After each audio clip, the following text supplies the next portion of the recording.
All right, in this video, I'm going to go over what I read in May. I read 5 books and I listened to one audiobook, or finished listening to one audiobook during this month. So the first book I read was Greg Bear, Blood Music, and this is part of the Masterpieces of Science Fiction series that I'm doing. And I really liked that book. It was not really what I expected. It read like a really fast-paced thriller, and it definitely had a lot of science fiction elements in it, but it was my first exposure to Greg Bear, and I kind of in my mind had something completely different in mind. And I think he's written a few books that are kind of like this, kind of thriller, almost like Michael Crichton, or even now you have the other guy, Blake Crouch. Not a huge fan of Blake Crouch, but it kind of reminded me of that kind of style a little bit more than just straight up science fiction. Now I know Greg Bear has written a bunch of other real hard science fiction and stuff too, so I'm eager to read a bunch of his other books in the future. Next, I read The Inverted World by Christopher Priest, and this really blew me away. I didn't have I didn't have like really high expectations. It was a short read. I was just looking for something to kind of throw in between a few bigger books, and it was awesome. I finished it, did a spoiler-free review video, and then was thinking about it so much I needed to come back, and so I did a spoiler review video of it as well, because there's just some really funny, interesting things that happened in it, and I wanted to talk about that a little bit. Then I read The Moon and the Sun by Vonda N. McIntyre.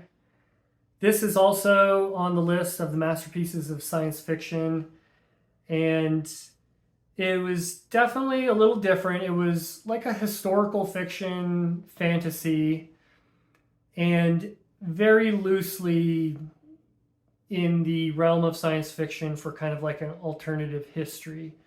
I did a review on the channel for this book, and I did most of it spoiler free, and then at the end I did go into some spoilers, mainly to talk about how the take on an alternate history, it was just really unique, that take on it. So that was actually a lot of fun, really good writing. I can't wait to read some of Vonda's actual science fiction as well.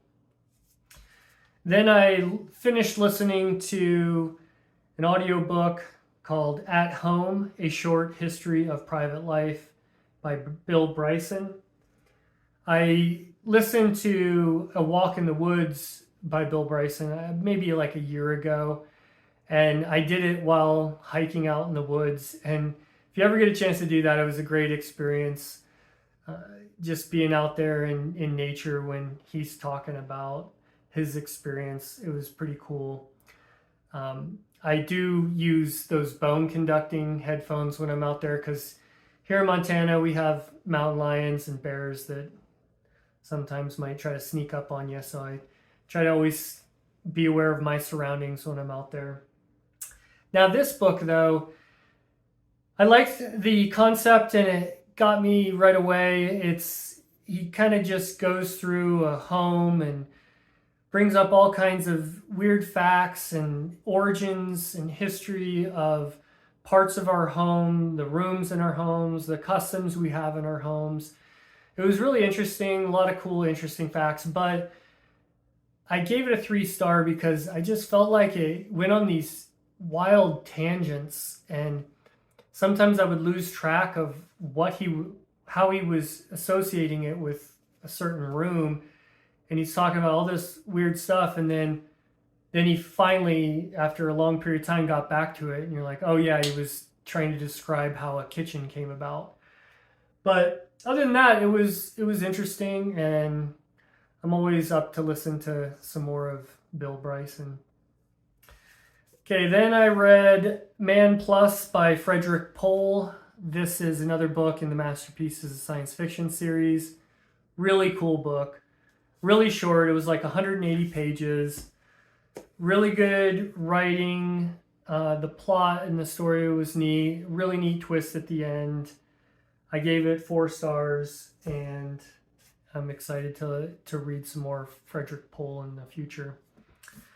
And then the last book I read this month was Red Mars by Kim Stanley Robinson. And this was a thick book. This took me a while to get through. I really liked it. I did give it 4 stars. You can go back and watch my video review of it. I was thinking a lot of the time I was reading this that it was going to be a 5-star, but there was just a couple issues that I had with it.